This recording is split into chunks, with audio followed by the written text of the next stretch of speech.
Welcome along to the Sporting Life and Timeform preview of day 2 of the Cheltenham Festival. I'm David Orr, delighted to be joined by Dan Barber, Timeform Jumps editor, Value Bets, Matt Brocklebank, and Michael Shinners, Sporting Life and Sky Bet head of PR. Chaps, we're going to talk about the feature races, the big talking points. Dan, I'll start with you. It's the Betway Queen Mother Champion Chase. It's the one championship event that Willie Mullins has never won at Cheltenham. Is the drought about to be ended? I think balance of probabilities, it is. Although I can see a scenario which may lead to a bit of an upset, but he's the highest rated horse in training, jumps horse in training, bar one occasion really, when he was beaten by a Plutard, when probably he wasn't 100% fit.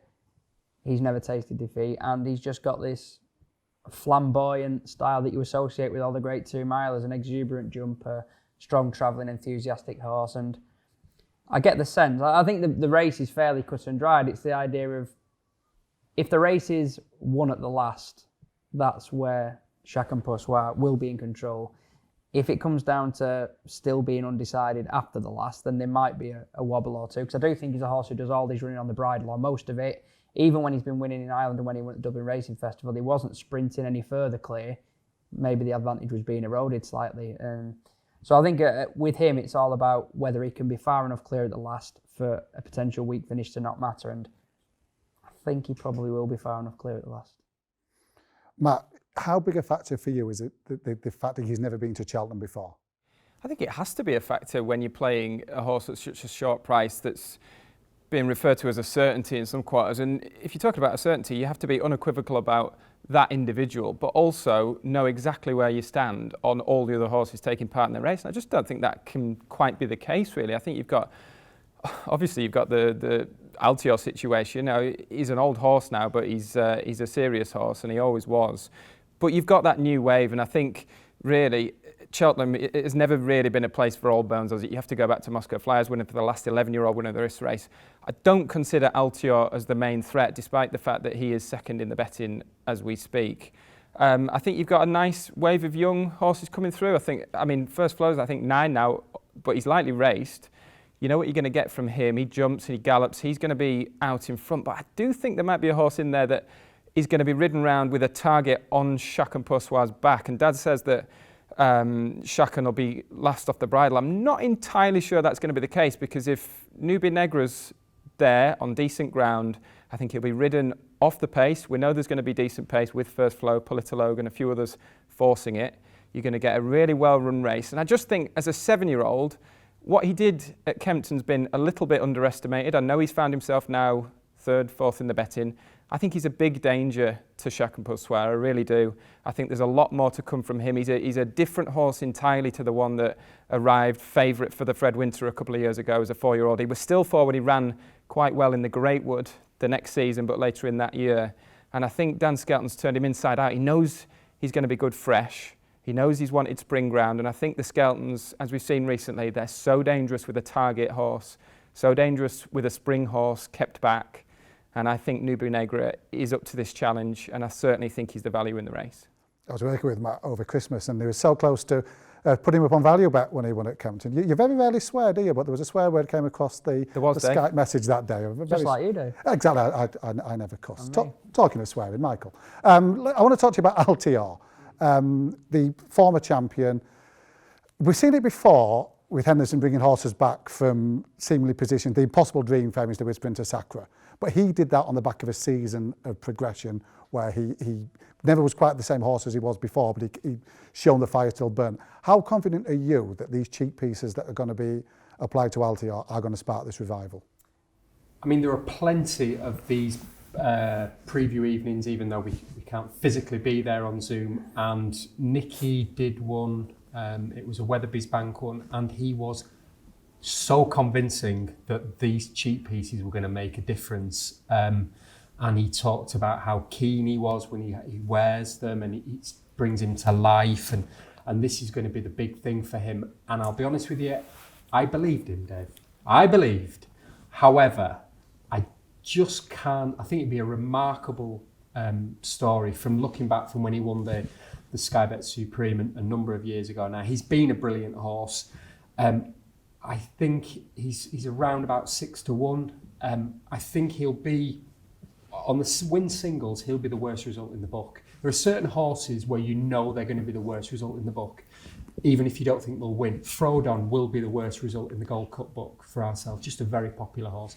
But is he good enough to win a champion chase? When you look at last year's race compared to this, it's like chalk and cheese. I know he didn't run in last year's race, but this is a top quality race. I just don't see him being quite good enough, to be perfectly honest. Now, I'd love to see it, but I think with like the likes of Chacun Pour Soi, the likes of Nube Negra, I think it's going to be an almost, not an impossible task, but a really difficult one. I think it does lend itself, the race, doesn't it, to try to bet something each way or without the fav, because I think that's the argument. I don't know whether Shinners is saying, yeah, he's an each way bet at 60. I sense if you're going to back him, you back him win only. If the cheek pieces work, he's got a chance. But if he doesn't, the cheek pieces don't have a positive effect, and he runs as he has been doing for most of the last 18 months or so, you don't really want to be on the place part at a skinny price, do you? You don't want to be on him at 6-5 to finish place, because that could go badly wrong. I thought if there's one horse at massive odds who I thought might be worth another chance, and if you bet each way without the fav, you're basically getting 4 places if Chacun Pour Soi wins. I don't think Grenadine is a completely lost cause, and maybe I should have cut my losses with this horse, maybe after Sandown when Politolog gave him a bit of a hiding.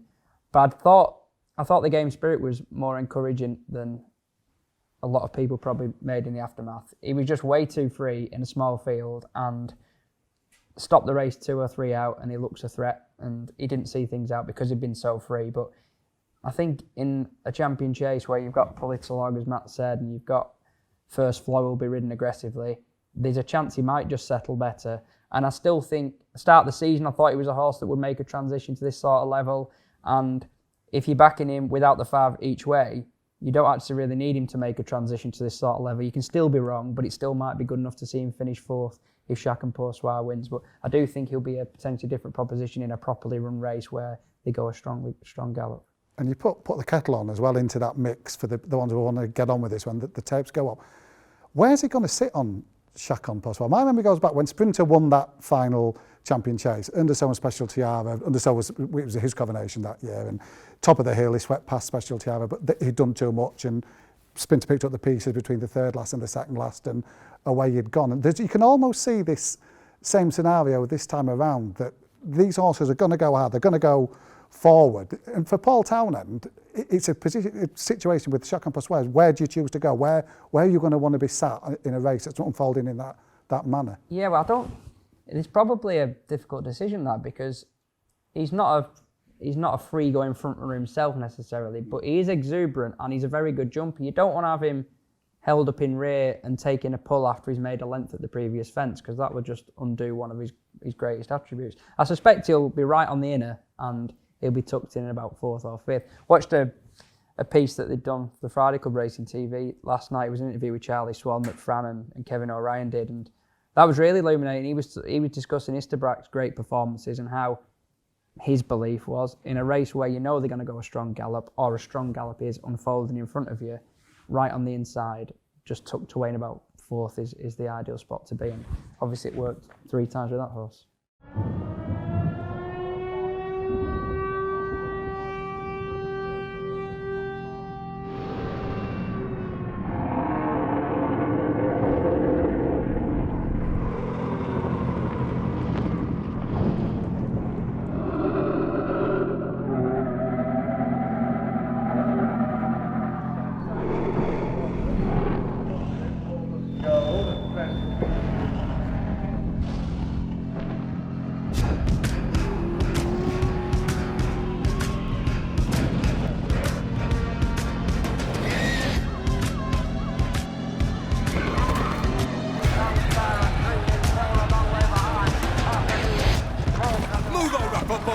Cheltenham coming through, and Sky Bet are on the charge, with money back as actual cash if you lose on the first race of the festival. Sky Bet, that's betting better.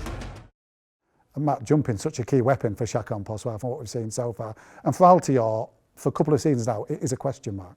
It's got to be a question mark. Yeah, just on Chacun as well, and it has been levelled. Obviously, you mentioned about first time at Cheltenham, and what does he find off the bridle? What will he find? It's not necessarily a massive issue personally for me. If you think back to the Dublin Racing Festival last year, he seemed to bump into a peak form Min who subsequently went and won the Ryanair Chase, and he did get in a bit of a battle with that horse, and he saw him off, a really, really good horse. So I'm not entirely sure that's something that could be levelled at Chacun Pour Soi, but his jumping's superb. He's not the only one that's a superb jumper in this field as well. I really do hope they all stand up, because it has the makings of one of the real crackers of the week. In terms of historical race as well, it's been such a brilliant race and a brilliant race to watch. I genuinely think this is one of the races that I'm really looking forward to more than anything. And circling back to Nube Negra, I think he's one of the quickest, slickest, most stylish jumpers. He uses up so little petrol getting from one side to the other and quickening away from a fence. I think he's right in there in terms of being the best jumpers in this field as well. I'm not going to ask Matt for a selection. Nube Negra, really good case made for it. Dan, if I asked to twist your arm to put something up? Yeah, I'd go in that without market and have a few quid each way in Grenadine. Michael? Remember what Nicky said, his voice is still in there somewhere. No, I just can't. No. Chacun Pour Soi has been a horse that's been mentioned for a number of years as one of Rich Ritchie's best horses that he's had. And I think that he will prove it in the champion chase. I think that the fast pace will massively help him. I think the ground's a huge part in all the races. We don't really know what the ground's going to be. Obviously, it played to Politologue's strengths last year with it being testing, but I think Chacun Pour Soi will be just not much the best, but just the best. I'm going to ask you all the same questions now for the next round. I'm going to ask you, yay or nay, Monkfish in the Brown Advisory and any other bets on the Wednesday. Dan, pick up the baton first. I'm yay for the short price Richie Mullins double if we're following Shinners in the champion chase. And as much as anything, I think he's an archetypal RSA horse. He's got all the qualities that you want of an RSA horse. But I think the lack of opposition is pretty stark as well. I'm not saying he's just got to jump round, but if he jumps and puts in the performances he has done in Ireland, I find it very hard to see any of the UK runners bridging that gap, and he's already shown he's well clear of them in Ireland anyway. That's very, very strong. Anything else catch your eye elsewhere on the card? I think this is probably the quietest day. I'd probably look to the Grand Annual. Chosen Mate won the race last season, beating Grenadine, I've already mentioned. I swear I'm not obsessing over this form line, but at that point, it felt to me like the best Grand Annual we'd had in years. It was contested by a host of unexposed, improving novices, and Chosen Mate, despite belting the last, was in a completely different league for most of that race. And for me, I thought, well, he'll be contesting graded race this season. Things perhaps haven't gone right, but equally, I think he's very much been campaigned with another go at Cheltenham in mind. And I know his mark is higher, but he's only 9. He's 9 higher. But to win a Grand Annual with the depth that had to it, I don't think you can complain too much about that. He's been ticking over, no more than that. Has dipped over hurdles as well. I suspect he'll be absolutely nailed on again to be ready to go, and I'll be backing him each way in that belief that it's very hard to see 3 or 4 beating him, given how well he took to the demands of the race last year. He's owned by a friend, or part owned by a friend of ours in Sandro Di Michele, and they'll certainly know how to celebrate even over Zoom if he was to win a second Grand Annual. Matt, RSA, apologies to Brown Advisory. The Brown Advisory, 4 against Monkfish, and any other bets for Wednesday? Very much for Monkfish, yeah. And I know we see in certain sort of post-race interviews with Willie Mullins, he has a little glint in his eye, and sometimes you've got to take it with a pinch of salt. But when he said that Monkfish and Paul Townend looked like they could easily have slotted into the Irish Gold Cup on that card, I don't think he was exaggerating, to be perfectly honest. He's so spring-heeled. His jumping is phenomenal, isn't it? He very much has the makings of a Cheltenham Gold Cup horse. I think the only thing people are sort of pinning their hat on is that he looks like he's got quicker. I think they're in trouble, aren't they? Because we know he stays. He looks like he's definitely going to stay, certainly on his novice hurdle form as well. And he won over the staying distance earlier in the season. Elsewhere on the Wednesday, I'm going to dive into the Grand Annual as well. Very much the Skelton fan club here on the Wednesday, because I'm with Amula Gold, who looks a cracking price for this. Better off with Sky Pirate, £4 better off with that one for a couple of lengths defeat earlier in the season. Went and beat Ibleo, a really progressive horse in this division as well. It will be £8 better off with that one. I think it's just really well handicapped. Again, had a little break, comes into the spring with a lot in his favour. Elsewhere, I like Shady Operator against Easyland and the rest of them in the cross country there. I know it's not a race that will get everyone particularly excited, but it was a good horse. He was a decent little horse for Joseph O'Brien. He was rated in the high 130s. Actually has form with Monkfish. I think he was second to him early in his career. And he's joined Ender Bolger and bolted up on his first try over the banks just through the week at Punchestown. I think he's really taken to it. He could dominate this vision. He's only an 8-year-old. I think he could be really, really good in this. And obviously, maybe 1 or 2 question marks over Easyland in the same strokes, given the David Cottam form. Even sort of one of their star horses, Paul Saiger, got beat again just at the weekend. And it's been well documented that they've had a bit of a problem in their sort of winter season training out of Poe there. So yeah, one to take on Easyland. I'm over the moon to get a tip for the Glenfarr class. I wasn't expecting that, so that's a real bonus for this video. Last but not least, you don't even need to know the question, Michael. It's been posed twice. You know what it is. The Monkfish question. I felt like I was going to do my Keith from The Office there. Extra. The form of the Stayers hurdle last year looks really solid. I think he's about 17. Is he about 17 hands? I believe he's about 17. I think Alan was just slightly taller. Slightly taller, according to the videos. Yeah, I mean, he's just been different. He's been different class this year. I don't think there's a great deal of strength in depth to the race. Yeah, look, who do you, if you had to put it all on, would you go for Chac and Poissoir or would you go for Monkfish? Personally, I'd go for Monkfish. Have you got anything else for Wednesday? In the Ballymore, it's been sort of talked up as a 3-horse race. Bob Ollinger, Galliard de Menil and Brave Man's Game. The horse that's probably been the least talked about, although he is favourite, bizarrely, is Galliard de Menil. I like him. I'm not even sure. The way he won over 2-6 at the Dublin Racing Festival, you thought he could easily be an Albert Bartlett horse, but Willie Mullins thinks that, look, this is my Ballymore horse. I think it's a very good race, but I've been so taken by how he's gone. And in the bumper, again, the betting suggests a 2-horse race, Kiel Crut and Sir Gerhard, and I would be in the Sir Gerhard camp. Again, just very, very taken with him. We haven't seen him for a while, but I suppose it'd be fascinating to see the jockey bookings for all the because I would suspect Willie Mullins will have the 1st, 2nd, 3rd, 4th, and 5th favourites for the race. So we'll see how that pans out. But yeah, Galliard de Menil and Sir Gerhard. So if Willie Mullins has a good day on Wednesday, hopefully I've had a good day as well. We'll soon find out. Willie Mullins could have a very good day on Wednesday. Plenty of Grade 1 favourites on the card for him. Thanks to the guys for their preview and their best bets, and best of luck with your own selections.